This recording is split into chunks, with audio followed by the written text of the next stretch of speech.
Welcome back to another video. My name is Ann Losinski and I am a virtual assistant mentor and a systems and process specialist. In today's video, I am very excited to talk to you about packaged versus hourly pricing as a virtual assistant. What are the pros and cons for both, and what should you do in your virtual assistant business? So let's get started.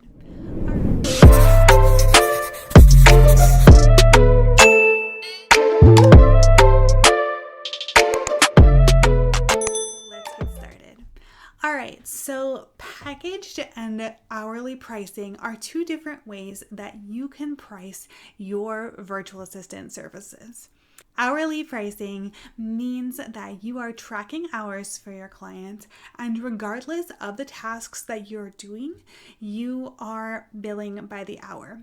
And on average, in the United States, most virtual assistants charge somewhere between $30 and $40 an hour for this hourly work. Again, this is work that you decide with your clients to be able to do. It can be data entry, it can be admin stuff, it can be literally whatever you decide to do for your client.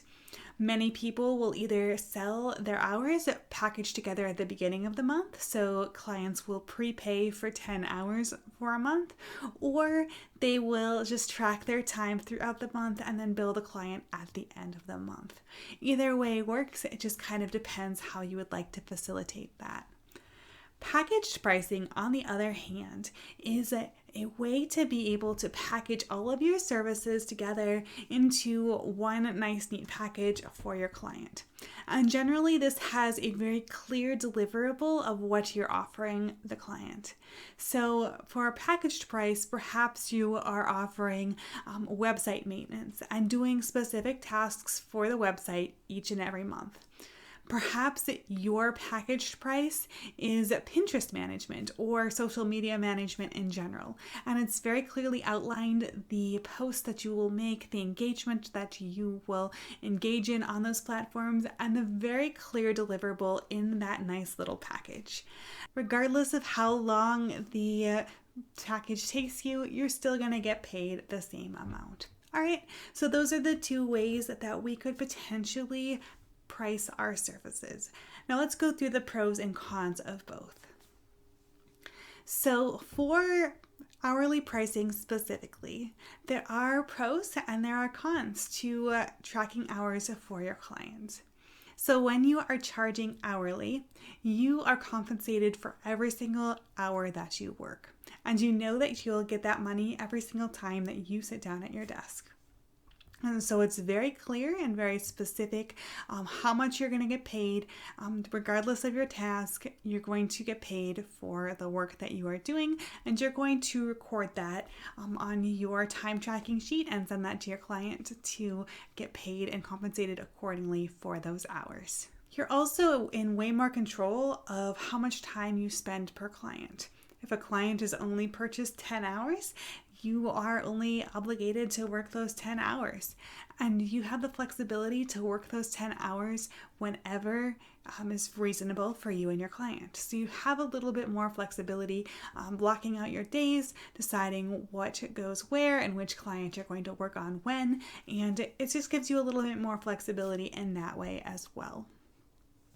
A few of the cons of doing the hourly pricing. First and foremost, with hourly pricing, you are locked into the rate that you set unless you make a new contract with your client. And this is difficult for a couple of reasons. Because as you get more efficient with tasks and as you are doing these things for your clients, especially if you're doing the same things month over month, you're going to get more efficient. Things are going to be completed faster, and you're not going to be compensated for your efficiency. The faster you do things, the less you're going to get paid. So it's really difficult to be motivated to do better and to be faster when you know that every time and every minute that you are excelling, you are getting paid less. So that's one thing to keep in mind with hourly pricing. Another downfall of hourly pricing. And I found this especially to be true when I did hourly pricing way back in the day. Especially if you're melancholic like me and you overthink things and overanalyze things all the time, you can wonder if you are supposed to be tracking the hours that you're doing. If you sit down at your desk, say, and check in for like 5 minutes, are you supposed to be tracking that? Or if you are taking a break for 3 minutes to get up and go get coffee, do you turn the timer off when you do that? So all of these things that you are tracking and not tracking and trying to figure out, okay, what are the things that I should be tracking? It can get really muddled really quickly, especially if you overthink things, especially if you overanalyze things, and it can definitely be cleared up with a conversation with your clients, but there is just that reality that sometimes things are going to be a little bit harder to keep track of if you're not really sure what things you can actually track. And obviously you should be tracking every single time you sit down to do anything, but it can be really difficult to remember to turn your timer on if you're only sitting down for 5 minutes. So that's something to keep in mind as well. So now for package-based pricing. Package-based pricing, again, like I said, has a very clear deliverable, has a very clear outcome, and it has its pros and its cons as well. So we'll start off with the negatives of this package-based model. So package-based pricing essentially means for a lot of people, you're going to be looking for a lot more clients. Unless you have a month-to-month retainer, say for social media management, a lot of package-based pricing, such as web design, brand design, things of that nature, require you to continually bring in clients and continually market and bring in clients. And obviously, this doesn't have to be the case. You can have packaged general admin services as well, but just to be keeping in mind that the package-based pricing model can ultimately lead to having to find more clients, which isn't necessarily a bad thing. It's just something to keep in mind if you are not wanting to put in all the work to market and to find new clients all the time. If you are moving away to a package-based model, it could be something to keep in mind. As far as what the pros are of packages, there's a lot of different things that we can take into account.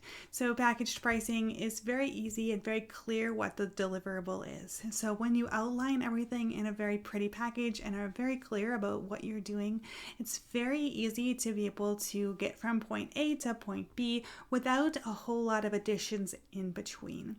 So when we are crafting our packages and we're presenting them as a package, the client is going to know exactly what they're going to get and what they can expect from you as the service provider. Another pro for packaged offers is when you're working and when you're doing the same thing, you're going to get more efficient over time. And while this is a con for an hourly pricing model, in a packaged model, it means that you're going to be more efficient, you're still going to be compensated the same amount, and you're going to be able to charge more while working less because you're becoming more efficient with not only the things that you're doing, but also the systems and processes behind it as well. So kind of going along hand in hand with that, you're also being paid for the value that you're adding to the business rather than just strictly your time. And the value that you bring can sometimes be priceless because of the different things that we can offer as a business owner and as somebody that can support other businesses. And sometimes that value you are adding is priceless. And your client might not know it yet, but you might be the one to be able to bring that value into their business through your packaged offer. So what is my personal opinion about packaged versus hourly? So I think there's pros and cons to both, as we've outlined in this video. However, I think that many virtual assistants would benefit from moving to a package-based model as quickly as possible, because when we are stuck in the hourly range, it's very easy to get into the mindset of clocking in and clocking out and doing the work for the client. And it's very difficult to grow and scale if you are doing hourly work. not impossible if you set up systems, processes, and expectations, but if we are doing hourly work, it essentially means that the client can assign us anything, and there's no real way to be able to put in systems and processes behind that to be able to grow or to bring in teammates to be able to support those systems and processes. Whereas in a packaged offer, we can bring on teammates to help with the fulfillment of that.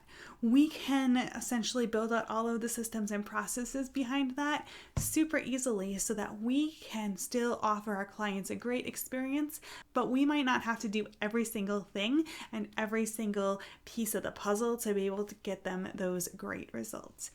Okay? So I hope this was helpful. If you found value in this video, hit that like button, hit that subscribe button, stick around. I would be happy to have you. I would love to continue to be with you and offer these tips to you because I think that the virtual assistants are the way of the future, and I believe in you and your success, and I would love to see your business grow and flourish. So hit the like button, hit the subscribe button, and I will see you again in the next video.